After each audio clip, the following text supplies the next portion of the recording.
Bom, boa tarde, amigos.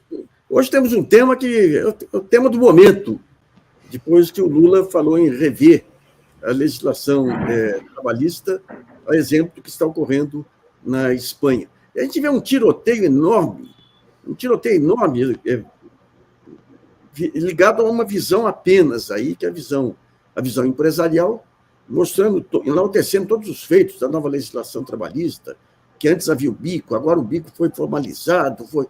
Então, para entender melhor essa questão, o nosso entrevistado é uma das pessoas que mais participou das discussões prévias lá atrás para modificações da legislação trabalhista, que é o Clemente Gans, e mais o nosso amigo de todas as semanas aí, João Furtado também. Muito obrigado pela participação de vocês, Clemente, João. Então, prazer estar com você, Nassif. Eu lembro que lá atrás havia um fórum com representantes do Diese, representantes da Fiesp, da CNI, tudo para discutir as mudanças trabalhistas. O que aconteceu na época lá? Quanto que foi interrompido? E quais os principais pontos da reforma trabalhista do Temer?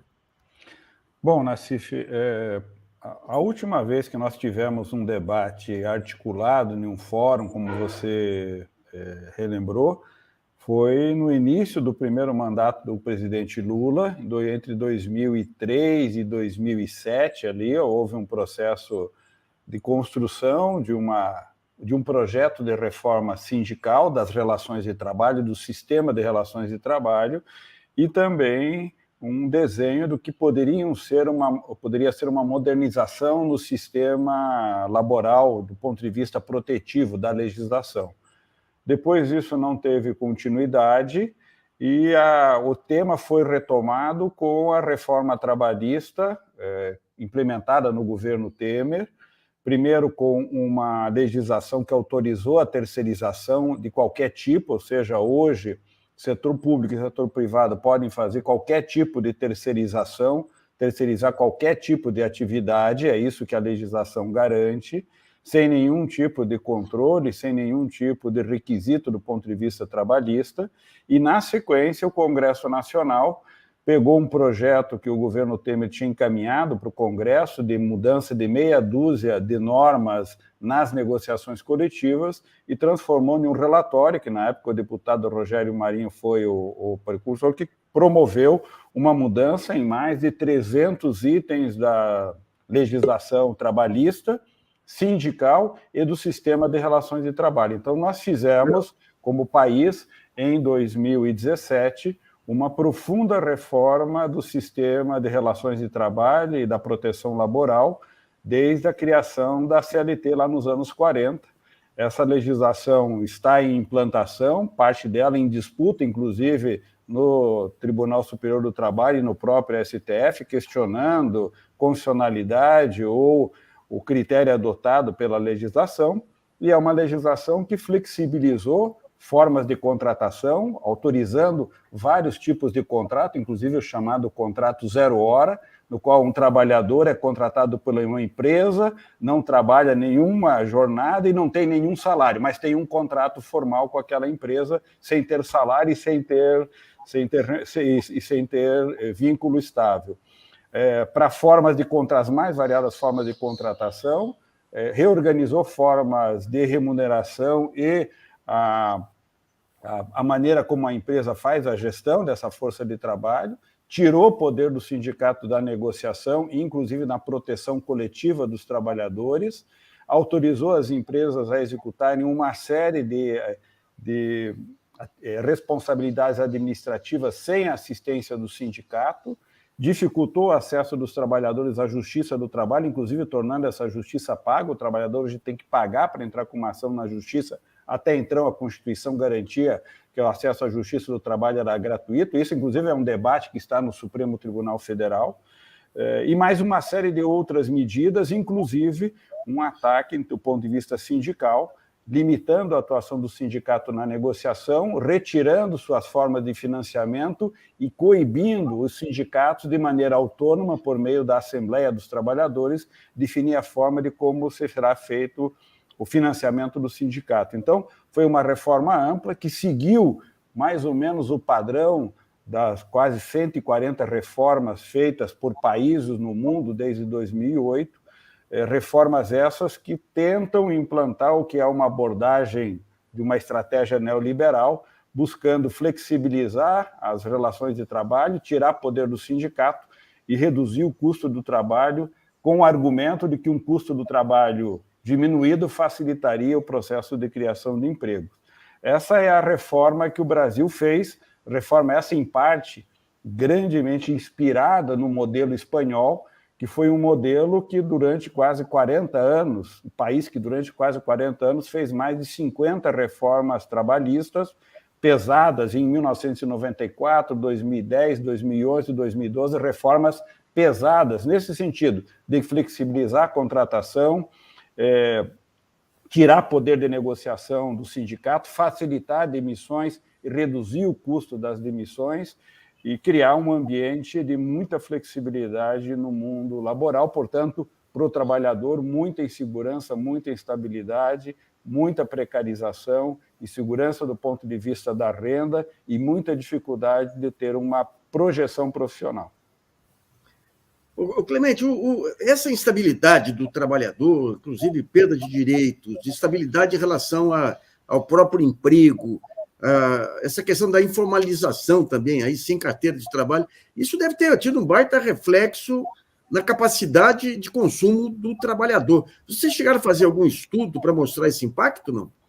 Bom, Nassif, primeiro, aqui no Brasil também, como em outros países, o argumento foi esse de que você teria esse processo de mudança e um ambiente propício à geração de emprego e, portanto, à redução do desemprego. Se a gente olhar de 2017 para cá, a performance do Brasil é uma performance de um crescimento medíocre, né, rastejante. O país não consegue sair das crises econômicas e que, quando sai numa velocidade mais ou menos 1/3 da velocidade econômica de saídas anteriores, e os resultados aparecem de um lado, agora, pós-pandemia, no sentido da retomada de postos de trabalho, você tem predominantemente postos de trabalho flexíveis, contratos de curta duração, contratos de trabalho que não têm a proteção social, muitos deles trabalham autônomo por conta própria, trabalho assalariado sem carteira, ou seja, o que cresce é esse tipo de contratação. Tem uma queda no salário médio, nós temos no último ano a queda é superior a 10%, ou seja, uma perda salarial substantiva. Apesar dos postos de trabalho serem criados com essa precarização, o resultado é uma queda na massa salarial, ou seja, a entrega que o Brasil está fazendo como país, semelhante a que outros países fizeram, a própria Espanha também teve, é uma queda sustentada da demanda interna por queda no poder do consumo das famílias. Ou seja, o que essa dinâmica econômica e social tem entregue é um país, ou países, que desestruturam sua demanda interna e, portanto, perdem capacidade soberana de sustentar o seu crescimento pela capacidade da sua população, por meio do emprego e do salário, sustentar o crescimento econômico. É isso que tem sido entregue e o Brasil está nessa mesma trajetória, inclusive no momento presente. A massa salarial teve queda nesse último ano superior a 1%, apesar dos postos de trabalho que foram criados. Ou seja, nós estamos criando mais postos de trabalho e estamos tendo queda na massa salarial, porque os salários praticados, o rendimento do trabalho vem caindo de forma continuada, que é uma das características do tipo de ocupação que esse modelo vem criando. Um ponto que chamou a atenção aí é a carteira verde e amarela. Eu estava vendo outro dia entrevistas aí daquele grande industrial, gerador de emprego, chamado Paulo Scaff, e depois do presidente da FIENC, falando, pois antes tinha o bico não tinha proteção nenhuma, agora tem a carteira verde e amarela. O que me pareceu aí, se eu queria que você explicasse um pouquinho a carteira verde e amarela, é que foi uma maneira de formalizar o bico, não dar nenhuma garantia e impedir uma ação trabalhista do cara que foi contratado com o bico. O que é a carteira verde e amarela? Quais são as características dela? Bom, Nassif, primeiro é que, felizmente, nós conseguimos, em grande medida, bloquear a chamada carteira verde e amarela, que era um projeto do Bolsonaro. por várias tentativas no Congresso, o movimento sindical, as centrais sindicais atuaram e nós conseguimos derrubar iniciativas que estavam nas medidas provisórias no sentido de operacionalizar essa chamada carteira verde e amarela, que nada mais é do que um posto de trabalho que teria assegurado os princípios, os 5, 6 princípios que estão na Constituição, e esse trabalhador com a carteira verde e amarela não teria os direitos protegidos da CLT. Aquilo que está na legislação trabalhista não estaria garantido para o trabalhador com carteira verde e amarela, inclusive ele não teria o direito de proteção sindical, ou seja, não teria sindicato para representá-lo. Seria um trabalhador que teria direito às férias, 13º, e às 3 ou 4 garantias, no caso a gestante, o afastamento pela gravidez, mas todas as demais regras que estão na CLT e que garantem ao vínculo de trabalho um conjunto de obrigações por parte da empresa, a empresa que contratasse esse trabalhador não teria essa obrigação e nem esse trabalhador teria a proteção do acordo coletivo ou da convenção coletiva, o piso salarial, o auxílio alimentação, formação profissional e assim por diante, lá, as dezenas ou centenas de direitos que os sindicatos criam por meio da negociação coletiva, esse trabalhador com carteira verde e amarela não teria direito.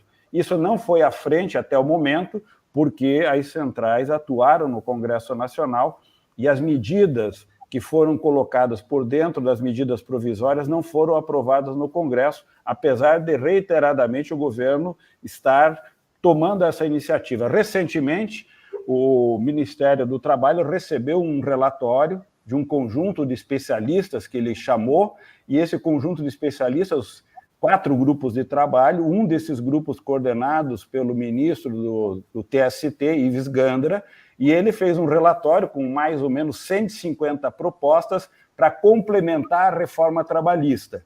E esse relatório que ele apresenta ao governo, como ministro do TST, se chama Carteira Verde e Amarela, ou seja, ele operacionalizou um projeto de lei que está na mão do governo para operacionalizar isso que você falou, a Carteira Verde e Amarela. É um ministro do Tribunal Superior do Trabalho apresentando a formalização desse projeto que é a chamada Carteira Verde e Amarela, ou essa restrição ao limite da Constituição, daquilo que está definido na Constituição como direito do trabalho, e sem os demais elementos que estão contidos na legislação e nas negociações coletivas por meio do sindicato. Ô, Clemente, esse aumento da informalidade, o que está ocorrendo hoje, está ligado à crise, à incapacidade dos governos aí desde lá de trás aí de recuperar a economia, ou tem alguma relação aí com essa nova legislação trabalhista?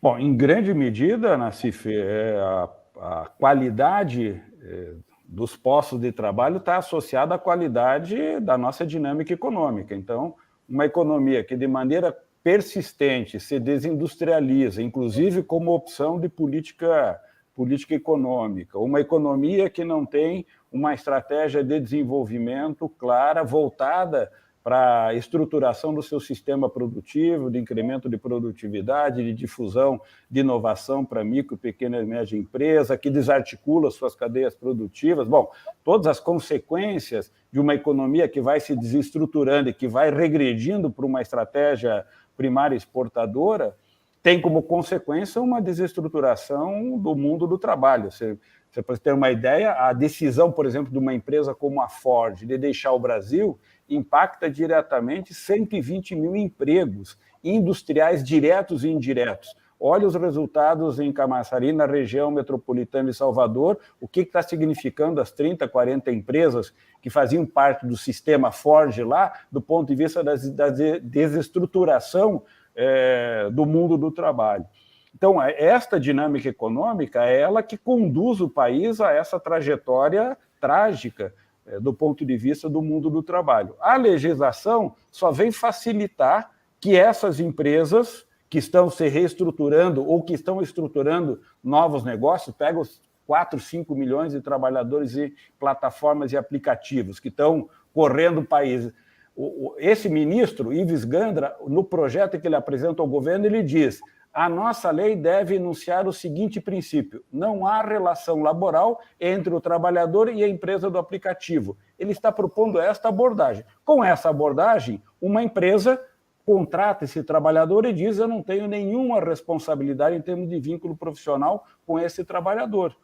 Bom, com esta abordagem, você facilita o chamado vínculo laboral informal, sem responsabilidade da empresa e sem proteção social, laboral ou previdenciária para o trabalhador. Posso fazer uma pergunta em cima dessa resposta que o Clemente fez? Desculpa, João, eu dessa vez ser delicadeza de te furar, mas é só porque era esse ponto específico. Eu queria te ouvir, Clemente. Ficou bem claro que existe uma questão conjuntural que acentua aqui no Brasil uma questão de um movimento estrutural de precarização. E aí eu queria saber se existem exemplos para a gente olhar, tanto nesse sentido do que a gente viu agora, que chamou bastante atenção na mídia, da questão da contra-reforma, vamos dizer assim, trabalhista que aconteceu na Espanha, mas no mundo, mas em duas frentes. De um lado, esse que você falou, do ponto de vista da justiça, do direito trabalhista, como é que isso está sendo tratado no resto do mundo? Essa relação da plataforma, essa relação do empreendedorismo de plataforma, vamos chamar assim, e a relação do vínculo empregatício, você está vendo ser criado jurisprudência, terem decisões ou terem leis que visam ter algum tipo de relação ou de proteção legal diferente da que está sendo colocado até agora? Primeira pergunta. E a segunda, do ponto de vista de política econômica, a gente está vendo cada vez mais uma massa de pessoas que têm ocupações não num vínculo empregatício justamente por isso. Se você está vendo reformas de rede de proteção ao trabalhador num sentido amplo, que alcançam esse trabalhador que geralmente não pode tirar férias, não pode ficar doente, dificilmente vai conseguir se aposentar. Você está vendo um movimento contrário daquilo que vinha caminhando, e quem são esses exemplos, se existem? Bom, Gabriel, eu acho que começam a aparecer iniciativas, parte delas associada a esse tipo de ocupação gerada pelas plataformas, que com a pandemia se acelerou, ou seja, nós tivemos uma expansão inimaginável em velocidade e em extensão em quantidade de postos. A estimativa, a última que eu vi, estava estimando em torno de 5 milhões de trabalhadores que são entregadores de aplicativos, imagina, quer dizer, é uma das maiores categorias de trabalhadores, sem nenhuma organização e representação. E você tem, por exemplo, nesse caso específico, iniciativas importantes. Por exemplo, a União Europeia acaba de apresentar um documento base para discutir em toda a União Europeia o reconhecimento desse tipo de atividade e dos vínculos laborais. A Espanha agora, recentemente, nesse processo, nos últimos 2 anos, colocou em discussão justamente a regulação administrativa na gestão do Estado dessas empresas, inclusive discutindo com o setor empresarial o desequilíbrio do ponto de vista da concorrência entre essas empresas e as outras, e o setor patronal espanhol topou um acordo dizendo: nós temos que dar a mesma regulação para essas empresas. E parte dessa regulação foi também reconhecer que elas têm responsabilidades trabalhistas. Não necessariamente esses vínculos são vínculos de assalariamento clássico, né? Como nós tínhamos durante todo o processo de desenvolvimento industrial. Mas são vínculos laborais que vão exigir das sociedades formas de proteção do trabalho, sejam elas laborais, sociais ou previdenciárias, inovadoras. Eu acho, por exemplo, que olhando para o Brasil, nós precisamos urgentemente uma profunda reforma do sistema previdenciário. Por quê? Porque esta dinâmica do mundo do trabalho já quebrou a previdência do futuro e nós teremos uma exclusão de 2/3 da força de trabalho de qualquer proteção previdenciária. Então, nós vamos ter que reinventar, provavelmente com tributações gerais de toda a sociedade, contribuições, direito à aposentadoria universal, formas inovadoras de repartir a produtividade dessa economia do ponto de vista da proteção. E a proteção laboral provavelmente vai ter que ser estendida dessa forma. Vou te dar um exemplo. Aqui no Brasil, as centrais propõem hoje que a reestruturação sindical coloque para o movimento sindical o poder de representação de todos os trabalhadores. Portanto, fazer acordos, e acordos que vão hoje incidir no Congresso Nacional, em legislações que criam um ambiente de proteção geral a esses trabalhadores que não têm mais vínculos estáveis, nem projeções. Eu estava vendo, por exemplo, debates com empresas que fazem projeção do trabalho do futuro. Empresas estão dizendo o seguinte: um trabalhador estável nas próximas décadas, será um trabalhador que terá, em média, 15 vínculos laborais ao longo da vida. Isso é um trabalhador estável. Esse trabalhador estável terá 5 profissões, em média, ao longo da vida. Ele se forma engenheiro e se aposenta como médico, sei lá, estou brincando, mas para a gente ter noção, por exemplo, se você pensar os nossos filhos se formando, imaginando que em 5 anos a profissão dele desaparece, ou seja, é um outro mundo radicalmente diferente desse mundo até a 3ª, 4ª revolução industrial. O mundo que está se estruturando é um outro. E aí o que está aparecendo, acho que, por exemplo, os Estados Unidos, agora com o Biden apresenta isso, apresenta, de um lado, um projeto de investimento pesado, de investimento, inclusive, para estruturar novamente empregos, base industrial e serviço público de qualidade, e diz para os empregadores e para os sindicatos, organize o sistema de relações de trabalho. Vocês viram a declaração do Biden semana passada, dizendo, não, tem 4 milhões de vagas e não aparece trabalhador. O Biden disse, paguem maiores salários. Se vocês querem contratar, paguem maiores salários, porque essa oferta salarial o trabalhador não vai trabalhar. Eu me lembro, aí nesse debate que o Nassif lembrou, eu lembro que tinha um economista aqui no Brasil, no debate que nós participávamos, ele dizia, não, porque o Bolsa Família está criando uma distorção no mercado de trabalho, porque o trabalhador não está indo trabalhar. Eu disse para esse economista, mas se uma renda de 200, 300 reais está impedindo esse cara de aceitar um posto de trabalho, isso é um serviço humanitário que esse governo está fazendo para essa sociedade. É uma visão radicalmente diferente de alguém que acredita que isso é uma distorção, que você tem que criar um ambiente favorável para que essa pessoa aceite um emprego de 300 reais. Para isso, Nassif, a carteira verde e amarela é necessária, porque ela tem que autorizar essa contratação precária. Entende? Isso, o que o empresário diz, isso não pode se transformar em um passivo. E o que a legislação entregou para os empresários foi a autorização de façam e tenho certeza que vocês não vão acumular passivos trabalhistas. Então, essas mudanças, Gabriel, ela vem acontecendo. Vem acontecendo nos países.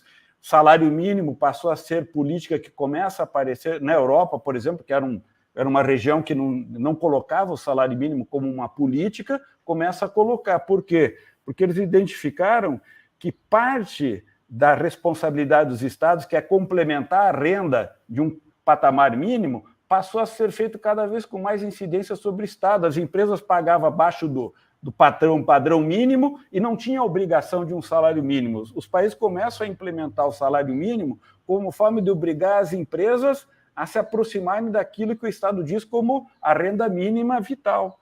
Então, começam a aparecer coisas que não estavam presentes. A Espanha tem pouca legislação trabalhista. Eles começam a trazer para a legislação mais regras, por quê? Porque percebem que há um conjunto de ocupações que escapa da representação sindical clássica.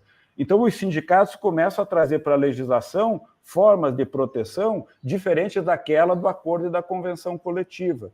Então, isso começa a aparecer, mas veja, 3, 4 anos para cá que essas coisas começam a aparecer depois de um tsunami que foi muito pesado. O último estudo que eu vi, que atualizar lá do relatório da OIT, já dava 146 países, se eu não me engano, que de 2008 para cá fizeram reformas trabalhistas no mundo. Foram mais de 400 reformas trabalhistas feitas no mundo no mesmo sentido. Flexibiliza contrato, autoriza formas flexíveis de remuneração, reduz o custo de demissão do trabalho, assegura que as empresas não acumulam passivo trabalhista e tira poder de negociação do sindicato.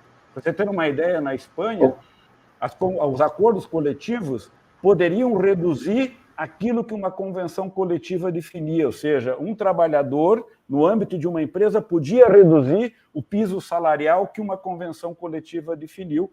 Tal foi a prevalência que eles deram para a negociação do local do trabalho. Aqui no Brasil, inclusive o trabalhador individualmente pode abrir mão de direitos que a convenção coletiva colocou. Essas autorizações, que são de desequilíbrio fundamental, foram convalidadas aqui na nossa reforma trabalhista no Brasil.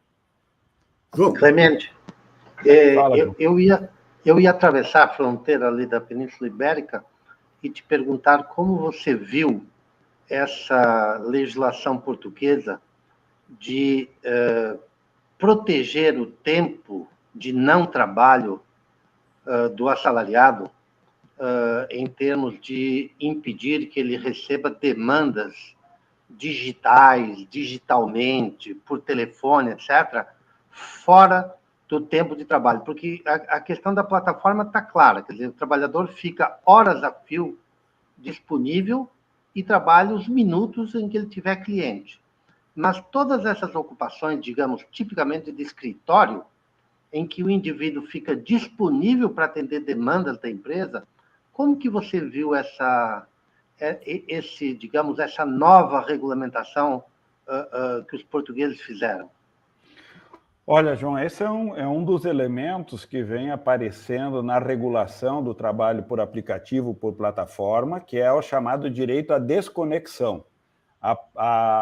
Os espanhóis também firmaram já em 2021 agora um marco regulatório do trabalho por plataforma, teletrabalho, home office, e colocaram na legislação também, como os portugueses e com outros países também estão fazendo nessas regulações, a Holanda está fazendo, a Alemanha, todos estão tomando iniciativas e cujo conteúdo inclui esse direito à desconexão, ou seja, há uma regulação, de um lado, muitas vezes procurando expandir para esses trabalhadores mecanismos de proteção laboral, que estão presentes para os demais trabalhadores e para esses não, outras vezes criando proteções que são inovadoras, os trabalhadores em aplicativo, que usam bicicleta ou motocicleta, por exemplo, diante de um acidente, de um infortúnio, da destruição desse equipamento, quem é responsável por recolocar esse equipamento que permite que esse trabalhador trabalhe? É ele que tem que fazer o provisionamento, né? Tem que fazer a depreciação provisionando a reposição desse item, inclusive no risco, ou tem alguma forma de seguro, de proteção que a gente vai inventar? Essas coisas estão sendo criadas. Prefeituras criando, por exemplo, fundos para fazer a reposição desse bem com um custo quase que simbólico, ou seja, transformando esses equipamentos em um bem público, onde o trabalhador utiliza e o espaço público oferece a possibilidade da reposição desse equipamento, como elementos como esse, no caso do home office, do teletrabalho, hoje também expandido. No Brasil, hoje são mais de 7 milhões de trabalhadores em home office. Os bancários, por exemplo, estão discutindo na convenção o direito da desconexão. Mas não é só o direito da desconexão. Você está trabalhando como um bancário em casa, você está atendendo um cliente, passa alguém da tua casa pelado atrás de você. De quem é a responsabilidade diante desse fato, dessa imagem que passou para o espaço do banco se você estava trabalhando em casa? Então, tem coisas, regras e mais regras que precisam ser criadas que a gente não imagina do ponto de vista do que significam esses trabalhos. Um deles, que está associado à jornada de trabalho e à extensão, é o direito à desconexão, e eu acho que é uma das coisas importantes que aparece nas pesquisas que os trabalhadores e as trabalhadoras mais demandam, é justamente ter uma regra que lhes permita fazer essa desconexão. E isso tem uma coisa cultural importante e tem os desdobramentos do ponto de vista da saúde do trabalhador, né? A ansiedade, por exemplo, há estudos, por exemplo, com o trabalhador intermitente, né? O trabalhador que se cadastra em várias empresas e fica com o celular ligado, esperando que alguém ligue para ele, dizendo, olha, venha trabalhar hoje das 8 às 10 da noite, nessas 2 horas você vai receber R$20.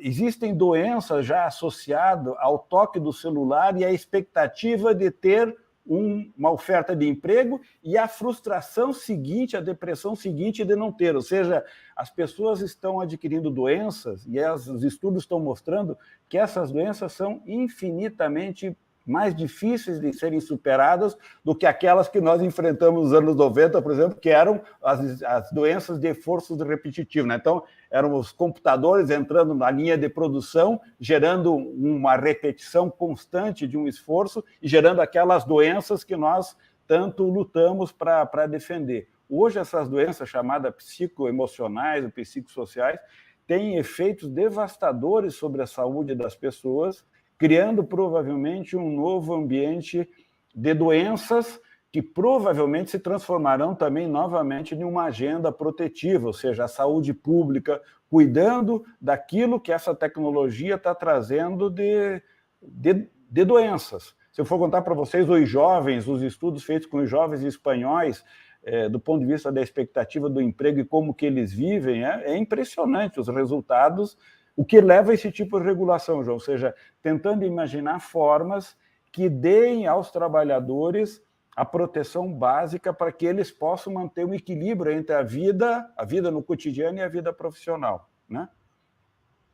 Só para entender um pouquinho, Clemente, bom, você tem o trabalho intermitente como uma característica, aí as diversas profissões, mudanças de profissões como uma característica daqui para diante que a gente vai ter que conviver. Não ficou claro para mim ainda como que essa rede de segurança se mantém. É o Estado que mantém, buscando financiamento, tributação e tudo, ou há uma responsabilidade compartilhada de plataformas e de outras empresas? Provavelmente, Nassif, acho que nós vamos ter que criar mecanismos de financiamento, vamos chamar rede de proteção laboral e previdenciária, por meio de tributos gerais. Não quer dizer que nós não tenhamos alguma tributação sobre a folha de pagamento, mas ela deverá ser muito menor do que é hoje, e creio que nós vamos ter que criar mecanismos de tributação associados ao financiamento dessa rede de proteção, que inclui, inclusive, as políticas de transferência de renda, no meu entendimento, quer dizer, a proteção é uma proteção para a vida, é uma proteção para o investimento em termos de formação, de educação, proteção durante a vida laboral. Creio que a gente deveria trabalhar a ideia de ter programa de emprego permanente, ou seja, em vez de imaginarmos seguro-desemprego, nós poderíamos ter a oferta de empregos permanentes por meio do Estado. Toda vez que alguém fica desempregado, vai para uma ocupação onde ele simultaneamente oferece algum serviço que é demandado pelo Estado, tem investimento em formação e tem um serviço de intermediação procurando a melhor alocação para ele. Ou seja, nós temos que reimaginar uma forma de presença laboral permanente para todo mundo que queira trabalhar, forma de financiamento disso, e acho que isso é uma essência de uma reforma tributária. Uma parte substantiva de uma reforma tributária adequada é justamente imaginar uma rede de proteção financiada, aí sim, com uma estrutura tributária progressiva, e formas que permitam com que essa rede de proteção se constitua a partir daquilo que vai sendo criado no mundo do trabalho daqui para frente. Creio que com jornadas menores de trabalho, nós vamos ter provavelmente a oportunidade de reduzir substantivamente a jornada de trabalho. Já há experiências no mundo trabalhando com jornada de 15, 20 horas e um ganho substantivo de produtividade, ou seja, países que já conseguiram elevar o padrão de renda da sua sociedade estão começando a desenhar novas formas de redução de jornada de trabalho, que provavelmente significa que essas pessoas terão presença no mundo cotidiano de outras formas, trazendo outras demandas, fazendo outras demandas, ou seja, é uma sociedade muito diferente daquela onde a gente alocava 1/3 da tua jornada diária, né? 1/3 você dorme, 1/3 você trabalha e 1/3 você se desloca para o trabalho. Isso está provavelmente mudando e creio que nas próximas décadas nós poderemos ter coisas muito diferentes daquilo que a gente está acostumado a ver. Talvez a gente não veja, né? Mas é gozado. Eu conheci lá na minha cidade um senhor que foi daqueles grupos iniciais do INAMPS e tudo, Zé Palmério, irmão até do Mário Palmério, escritor. E eles, no final dos anos 40, eles tinham bolado um conjunto de mudanças laborais muito interessante, inclusive acabando com o fim de semana, ele falou. Ele falou, o trabalhador trabalha a semana inteira. Daí ele quer cultivar lazer, quer cultivar teatro, isso, aquilo, e eram fechados na época. Então, eles propunham um esquema flexível, em que mas era bem interessante, digamos, essa visão dos... Os velhos eram sábios lá, né? Eram sábios. Exatamente. E agora, essa reinvenção vai ser um complicador danado, né? Eu acho que o que a gente pode imaginar é que se nós conseguimos, acho que os espanhóis estão tentando fazer isso, nos Estados Unidos as centrais sindicais estão tentando fazer isso com o governo Biden, associar a um padrão de desenvolvimento econômico que está se tentando engendrar, se tentando sustentar, imaginar um processo de transformação do ponto de vista da regulação do trabalho, capaz de ser resposta coerente a esse outro mundo. E um mundo que a gente quer que tenha proteção. O pessoal falava aqui outro dia, agora esses debates a partir dessa semana, o pessoal está propondo a revogação. Eu disse, gente, a parte do movimento sindical, o substantivo, não está propondo a revogação, porque a revogação implica a gente tirar essa lei e vai ficar a lei antiga. É isso que a gente está querendo? Não, nós não queremos, porque essa lei antiga não protegia nem metade dos trabalhadores. O que nós temos que criar é uma outra coisa, é uma nova lei que, de fato, implemente proteção para todo mundo. Talvez, para o trabalhador assalariado clássico, que tem sindicato, ele vai ter menos proteção na lei, não tem problema, se ele tiver direito à negociação, o sindicato vai lá e luta e resolve o problema. A nossa questão é como estender essa proteção para outra metade da força de trabalho que não tem proteção nenhuma. Então, o que nós temos que inventar daqui para frente é, para um padrão de desenvolvimento econômico que vai ter que ser outro, e espero que seja outro, tem um outro padrão de desenvolvimento da proteção que a gente tem que criar. Eu acho que esse é o desafio. Portanto, não é revogar. Revogar no sentido de que a gente quer acabar com essa destruição, sim, mas a revogação não significa... está eliminada a lei de 3.427, acabou ela, agora vai ficar o que tinha no passado. Não é suficiente. Clemente, duas dúvidas aí. Quando as mudanças trabalhistas aí permitem a negociação individual, era, obviamente, para enfraquecer aí a negociação coletiva. O que aconteceu de concreto? Eles conseguiram ou o sindicato, ou o dissídio continua sendo o ponto mais relevante aí de negociação trabalhista? E o segundo ponto, já que os sindicatos vão ter que estender a sua proteção, digamos, para outros setores, outras formas de trabalho, como que vai se dar a divisão entre os sindicatos do modelo atual, que era tudo dividido para esse outro modelo tão fluido?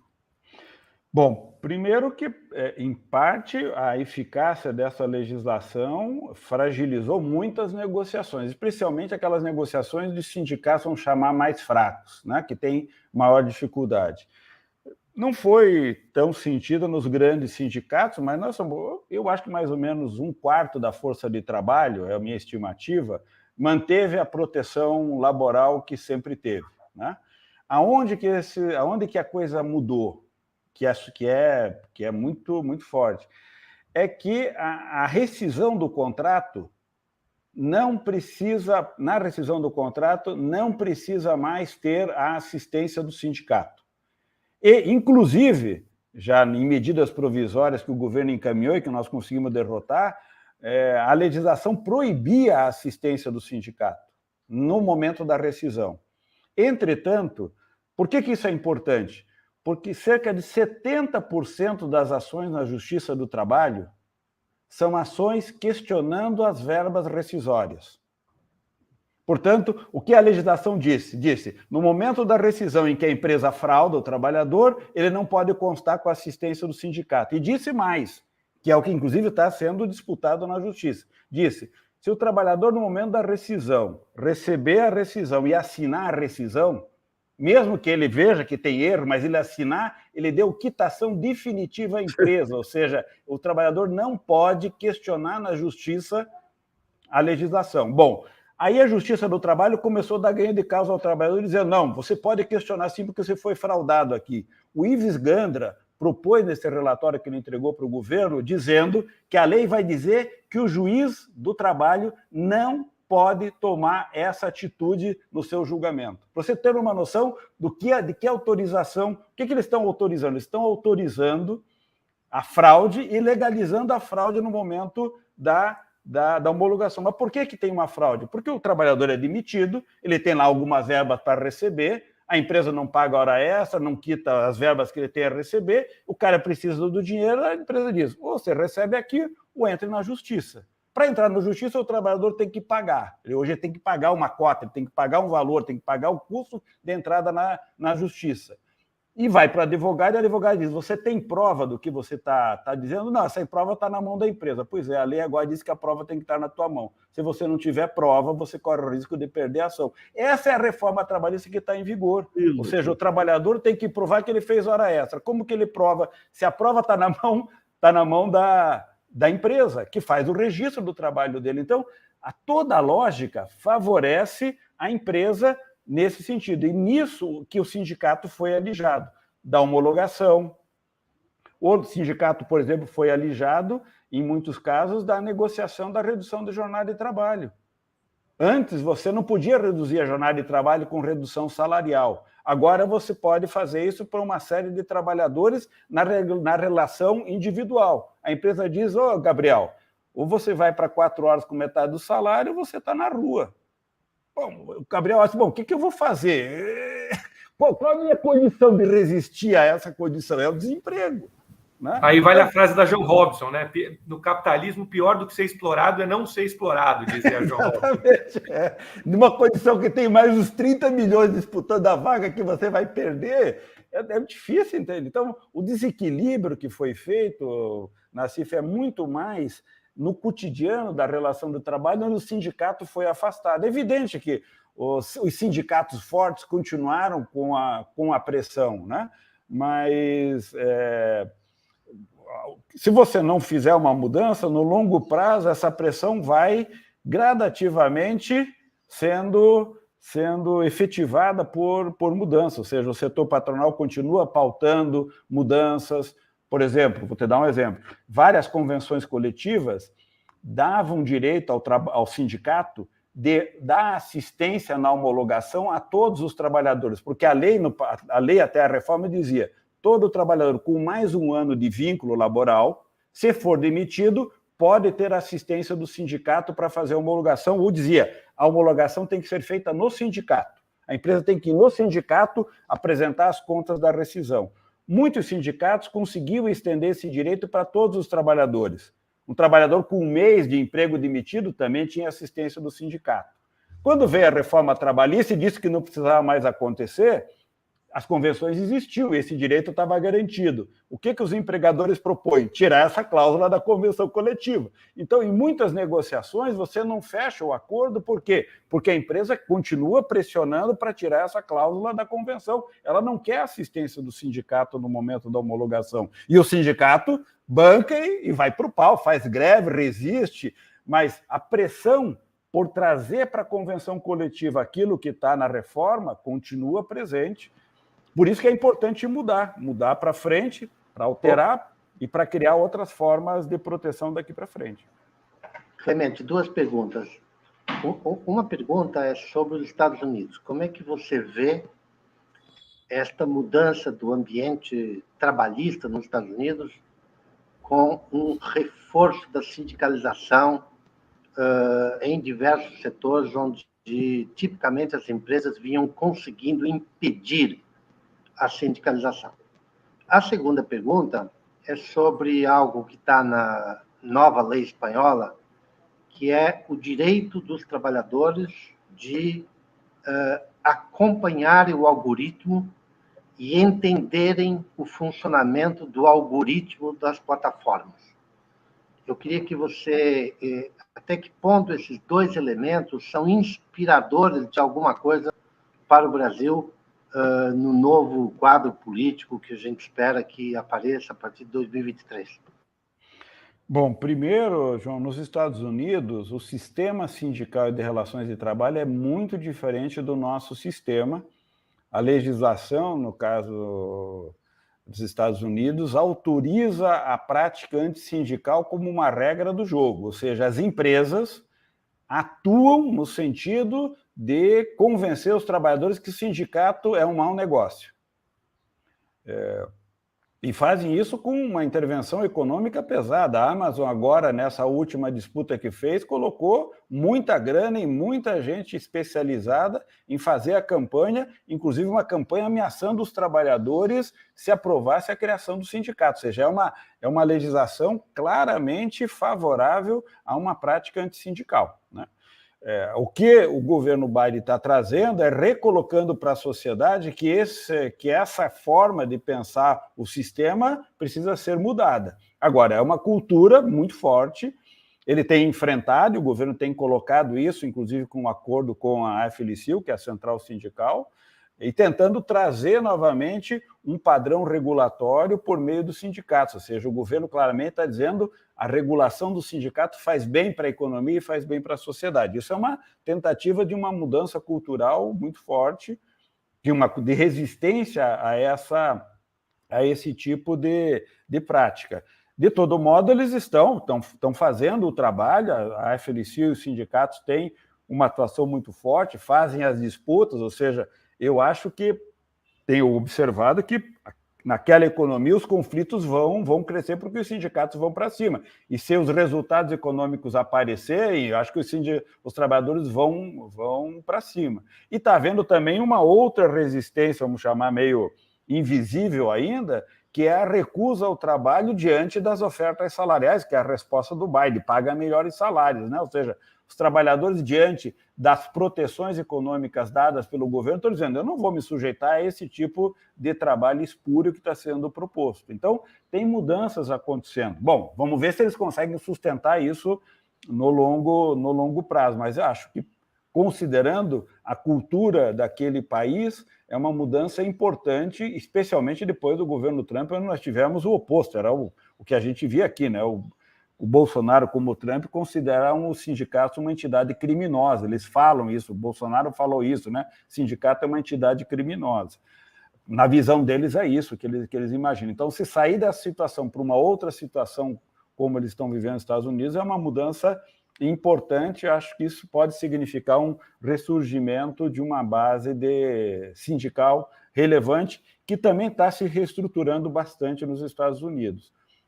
No caso dessa experiência da regulação do trabalho com aplicativo, no caso, o que você tem é uma disputa sobre o direito das informações em relação ao teu trabalho, que está registrado no algoritmo, né, no meu registro, que registra tudo que eu estou fazendo, todos os deslocamentos, atendimento, tudo que eu fizer está registrado ali. Essa era uma informação que a empresa da plataforma detinha e com essas informações tomava a decisão de dizer o João vai ficar 3 semanas sem poder usar a plataforma. Por quê? Porque ele não fez as entregas no tempo médio, mínimo, tal, aquelas coisas.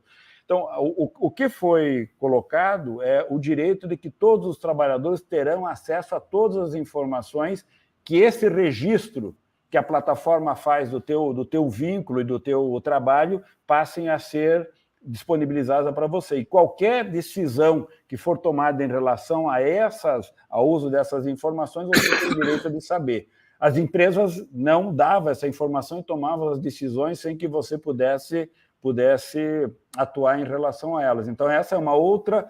Isso faz parte dessa regulação que foi feita na Espanha, que é o direito para os trabalhadores mediados por plataformas, especialmente os entregadores, de ter acesso a todas as informações que as plataformas reúnem em relação a esses trabalhadores, né? E provavelmente o que os sindicatos vão fazer é entrar na disputa agora das regras com as quais as empresas fazem a gestão desses trabalhadores. Quer dizer, por que 5 minutos, por que 10 minutos, por que tantos vínculos? Ou seja, essa disputa que vai ser feita daqui para frente, tentando quebrar esses paradigmas de gestão, de eficiência, né, de transformar esses trabalhadores em máquinas, ou extensão daquelas máquinas que eles usam. Clemente, um dos pontos aí que chama atenção, por exemplo, quando houve o aumento do combustível, você pega o Uber e outros, eles seguraram o valor aí da tarifa para uma competição entre eles aí, ou seja, avançaram sobre a parte que era do motorista. De alguma maneira, tem alguém discutindo aí essa questão da apropriação da mais-valia aí do motorista? Ou seja, já movimentos aí de motoristas de Uber em outros países para discutir o reparte do bolo aí, não? Tem. Bom, tem o esforço que está sendo feito de organização desses trabalhadores é no sentido de tentar identificar as formas com as quais eles passarão a fazer a sua relação com essas empresas de aplicativos, a fixação, vamos chamar, do custo do seu trabalho e do retorno que eles terão. Há experiências, inclusive, de prefeituras e estados subnacionais ou prefeituras em muitos países, condados, pessoal que está organizando plataformas geridas pelos próprios trabalhadores ou pela comunidade, não só desses aplicativos, mas de vários tipos de trabalho. Há um esforço, inclusive, de produção de conhecimento para que eles possam mensurar qual é o custo desse trabalho, qual é a depreciação daquele equipamento que ele usa, de que maneira que você poderia ter seguros, garantias, formas de financiamento. Tudo isso está aparecendo na CIF. Começa a aparecer, os sindicatos começam a identificar que esse tipo de trabalho é um trabalho novo, né? Ainda quando eu estava no Diese, a gente discutia dizendo que a gente deveria caminhar para tentar oferecer para os sindicatos um serviço que ajudasse-os a pensar como desenvolver essa competência do ponto de vista de analisar esse trabalho, o seu custo, e a forma de fazer a disputa. A forma de fazer a disputa não é a clássica, porque essas empresas, a gente sempre brincava, elas são empresas, vamos chamar de empregador oculto, ou seja, é difícil de você pegar essas empresas na unha. É diferente de você chegar na porta de uma empresa, dizer, fecha o portão, aqui ninguém entra, e o dono da empresa tem que vir, né? O gestor da empresa tem que vir negociar com você. Com essas empresas é difícil fazer isso, né? Se você imagina, sei lá, eu vou fazer a greve do Banco Itaú, são 80 mil trabalhadores no Brasil em 3 mil agências. Você vai para o Nubank, é um banco que tem um dos maiores bancos hoje, né, precificados no mercado, tem 3 mil trabalhadores espalhados aonde? Aonde é que esses trabalhadores estão? Como é que se pega esses trabalhadores e transforma eles em um coletivo que vai fazer o enfrentamento com o banco? É radicalmente diferente a organização sindical para pensar esse tipo de ação. Se você pensar os trabalhadores uberizados, por exemplo, pensar essa organização e essa relação é algo que está sendo criado, tem várias iniciativas sendo feitas, iniciativas interessantes, paralisações interessantes, né? Os entregadores de pizza fizeram outro dia, o ano passado, uma paralisação em São Paulo, sexta-feira, 19 horas. É inteligente, ou seja, é o momento da pizza em São Paulo. Tá bom, parou essa hora, se cria um fuzuê. Em 1 hora eles conseguiram resolver o problema deles, né? Então é diferente. É um tipo de organização diferente daquela clássica, onde eu apresento uma pauta, negocio, e se não der nada certo, eu faço a greve. É tudo mais rápido, é mais como um movimento de reação, de atuação.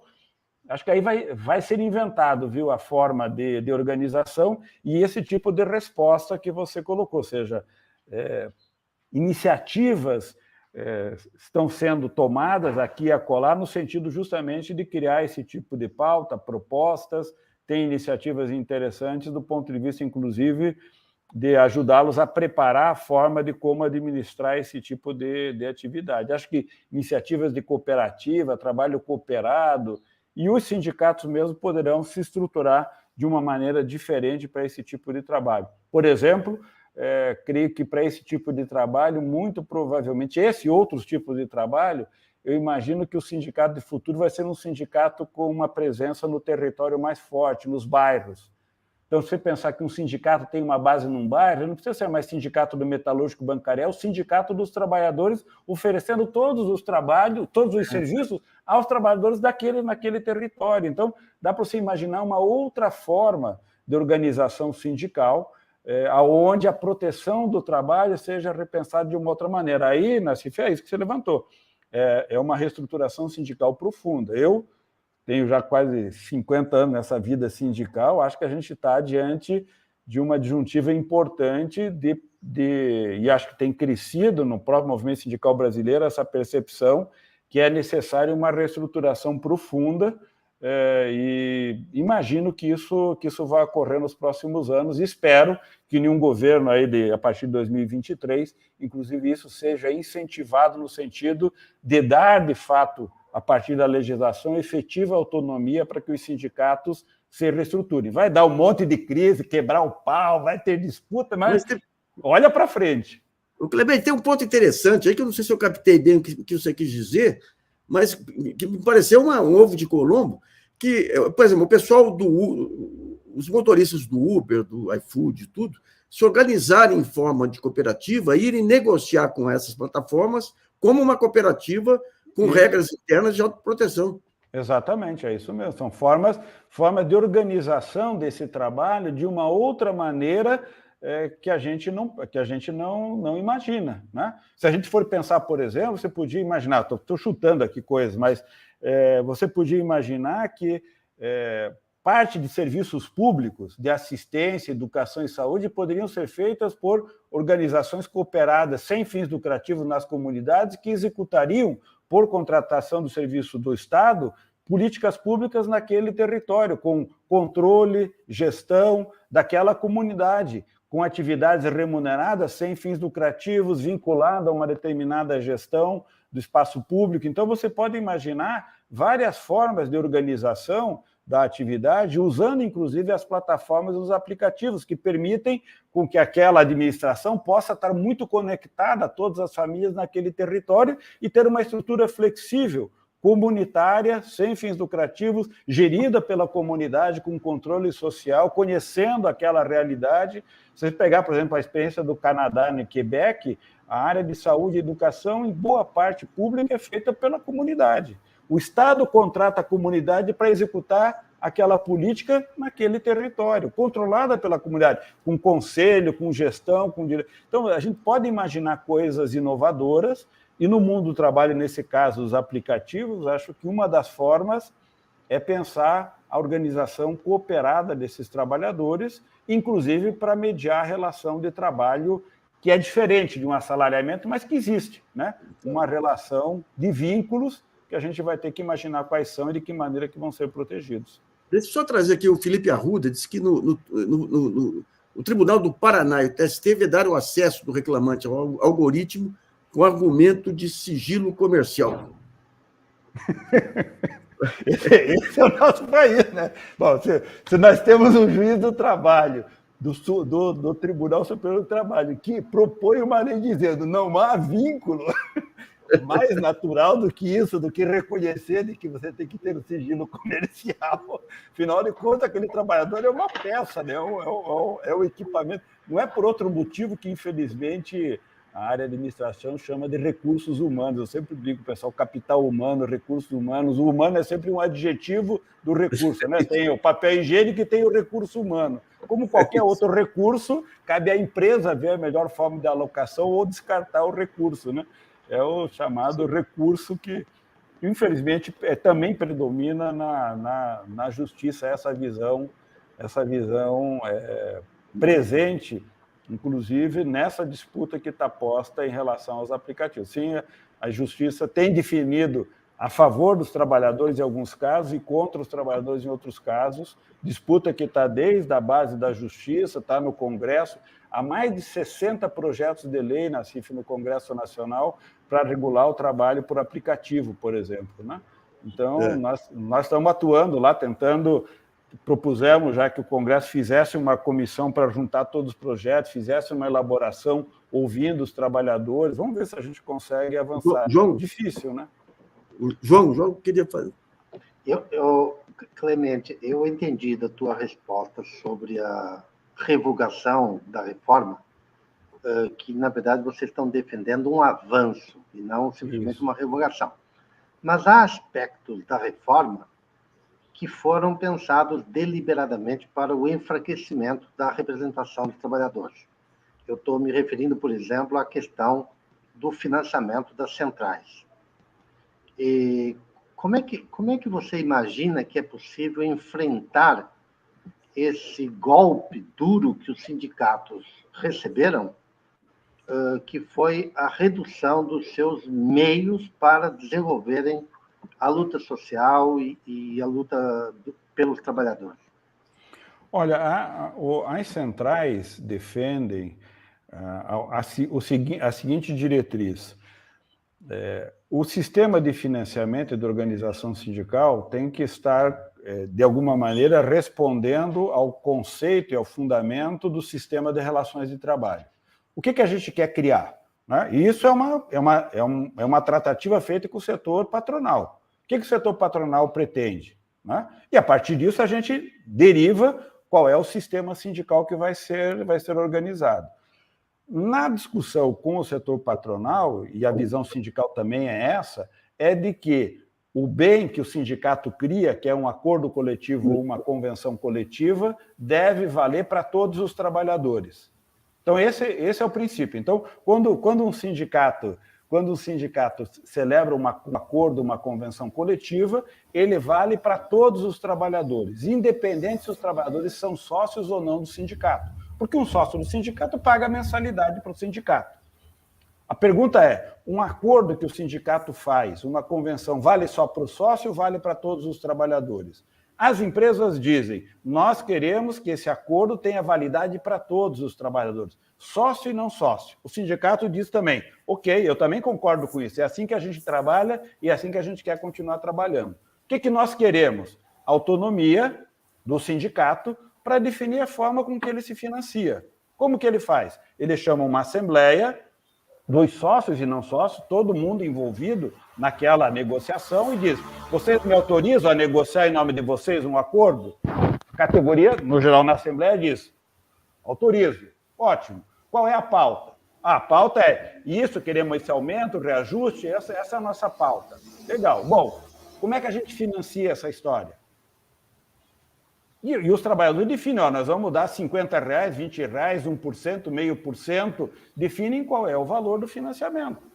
Uma vez celebrada a convenção coletiva ou acordo, os trabalhadores pagam aquilo que eles se comprometeram a aportar para o sindicato. Essa é a regra que os trabalhadores, que as centrais defendem, ou seja, a autonomia. O que o governo vem e diz com a lei? Proíbe os sindicatos de fazerem isso. O que a lei diz hoje? A lei diz, o sindicato é obrigado a entregar uma convenção para todos os trabalhadores. Mas quem está obrigado a pagar é só o sócio. A lei estimula o chamado, na literatura fala-se, trabalhador carona, que é o oportunista, que não paga o sindicato, mas que se beneficia de todas as conquistas que o sindicato teve. A lei, nos demais países, tenta coibir esse tipo de prática, inclusive com o aporte do Estado. O Estado, muitas vezes, estende o benefício de uma convenção para outros trabalhadores e remunera o sindicato por aquele bem que ele criou. Aqui no Brasil, a legislação fez o contrário, justamente nessa linha de desestimular o vínculo laboral, ou seja, que vantagem eu tenho em pagar o sindicato se tudo que o sindicato conquista eu tenho direito sem precisar contribuir para o sindicato? A lei é claramente antissindical. O que o sindicato está dizendo? Nós não queremos mais imposto sindical. Nós queremos que os trabalhadores definam. E se os trabalhadores não autorizarem o sindicato a negociar, também não vão autorizar nenhum tipo de aporte ao sindicato. Ou seja, se o sindicato não fizer trabalho, não vai existir. E é isso. A representação e a representatividade é resultado dessa relação da direção de um sindicato com a sua base. Se ele não construir a relação, vai dançar, né? E é isso que elas defendem. Então, numa reforma daqui para frente, autonomia para os sindicatos se organizarem, autonomia, inclusive, para representar todos os trabalhadores, terceiros, autônomos, todo mundo que está naquela base, e autonomia para definir a sua forma de financiamento. Em que base? Na base da Assembleia, evidente, com todos os princípios, defendem, provavelmente, estamos trabalhando com a ideia de um sistema de autorregulação, onde a estrutura sindical cria um modelo de autorregulação para tratar dos conflitos, dirimir dúvidas, ou seja, pensar um sistema que, de fato, seja um sistema orientado por uma ampla base de representação, por representatividade e pela uma autonomia do ponto de vista do controle feito pelos trabalhadores diretamente. Essa é a base. Então, não é voltar ao imposto sindical, não, a gente quer avançar do ponto de vista de um sistema que favoreça entidades representativas. Maravilha. Bom, recebemos aí a professora Leda Paulani aqui, infelizmente no finalzinho aqui, professor. Sabe que me perdoe muitíssimo, eu fiz uma enorme confusão achando que começava às 18. Agora que eu fui, eu falei, gente, mas já... Aí eu vi 1 hora ao vivo. Ai, gente, não perdoe. Me desculpe. Mas você pode deixar a Leda fazer uma pergunta, não? Os cabelos brancos explicam, viu? Oi, Leda. Eu queria fazer, na realidade, só um comentário assim, muito rápido, no seguinte sentido, a reforma trabalhista ela se encaixa dentro de um contexto maior daquilo que a ortodoxia chama de melhora do ambiente de negócios, né? as reformas microeconômicas e tal. Então, tudo parte da ideia de que o andamento da economia depende da oferta, né? Não depende da demanda, ele depende da oferta. Então, se você melhora, diminui o salário, reduz os direitos, tal, os empresários vão sair contratando. Eu sempre brinco com os meus alunos e digo assim, ó, essa turma pensa que o capitalismo funciona assim. Os empresários ficam tudo sentadinho lá, bonitinho, vamos esperar reduzir os salários, ou vamos esperar cair os direitos, sai todo mundo correndo e vai contratar, e vai contratar. Aí eu falo para eles, pensem um pouco, vocês acreditam mesmo que é assim que funciona o capitalismo? Não, o sujeito vai para a demanda dele. Se ele achar que vai ter demanda, que vai ter negócio, que ele vai lucrar, ele vai contratar, sejam quais forem as condições. Então, agora, é incrível. Agora, isso entra dentro desse conjunto maior, né? Desse supply side economics, que é o que eles tentam vender. Ainda que eu pense que os mais inteligentes saibam muito bem que não é assim que a coisa anda, não. Exatamente. Mas vale para o discurso, né? Vale para o discurso, para fazer a reforma. Oi? A malícia nesse jogo para a opinião pública é demais. Eu estava vendo um comentarista lá do Estadão, um colunista, até ele é consultor, acho que do Senado, da Câmara, e ele fala o seguinte: sindicatos querem tirar 3 bilhões dos trabalhadores. Aí você fala, 3 bilhões? Mas que pancada, o que é 3 bilhões? É um dia de trabalho por ano. Exatamente.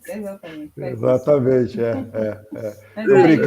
Eu brincava com o pessoal falava, porque a política de valorização do salário mínimo não é nada. Olha, a diferença da política de valorização do salário mínimo é que de 2004 até 2016, quando ela teve efetividade em termos de crescimento, teve um aumento de 74%. Você pode dizer reais, né? 1.200 é pouco, mas ele estaria em 650, 700 reais o valor do salário mínimo. Isso significa 230, 240 bi na economia a mais de massa salarial por conta dessa política. Isso é um resultado. É um pouquinho, mas é um pouquinho da disputa que o sindicato pode fazer do ponto de vista distributivo. Se essa estrutura tem mais capacidade de fazer essa disputa, talvez a gente consiga, em uma dinâmica virtuosa de crescimento, fazer uma disputa mais adequada, né? Isso que a Lida estava falando, eu lembro nos anos aí 2007, 2008, a negociação da construção, os empregadores vinham lá, o pessoal da construção pesada, né? Aquela demanda, mas eu estou contratando ferramenta por 15 mil reais, mas está contratando? Estou, então ótimo, que bom, pagando 15 mil reais para a ferramenteira, ótimo, não, mas porque está faltando gente, tá bom, então nós vamos formar mais gente, tá bom, ótimo, né? Por quê? Como você falou, tem demanda, vai ter gente que está disposta a trabalhar. Agora, se quiser pagar 1.500, não vai contratar ninguém, não. Isso mesmo. Bom, infelizmente chegamos ao final, mas foi muito elucidativo, aí foi muito interessante a discussão aqui, Clemente. Você continua aí com a racionalidade em dia. Eu agradecer muito a sua participação, João, do Gabriel. Eu só queria te pedir para colocar a gravação no ar logo, porque a aula do Clemente foi uma aula extraordinária, nós aprendemos muito, e eu tenho certeza que o vídeo vai ter muitas visualizações. Clemente, você foi espetacular, você ensinou coisas para todos nós muito importantes. Eu vou assistir. Ótimo. João, dentro do esquema do YouTube, já estava no ar, até no meio do caminho, já quem quer entrar, só podia pegar o comecinho aí. Legal, eu fico à disposição de vocês, parabéns aí pelo trabalho de vocês, pelo seu trabalho, Nassif, parabéns. Prazer estar com você, Gabriel, João, Leda, foi ótimo, muito bom. Foi nosso, muito obrigado, Clemente. Acompanho sempre os teus inscritos aí, Gabriel, também, sempre escrevendo. Que honra, Clemente, que honra. Prazer. Que honra, viu? Ótimo. Obrigado, viu? Que honra.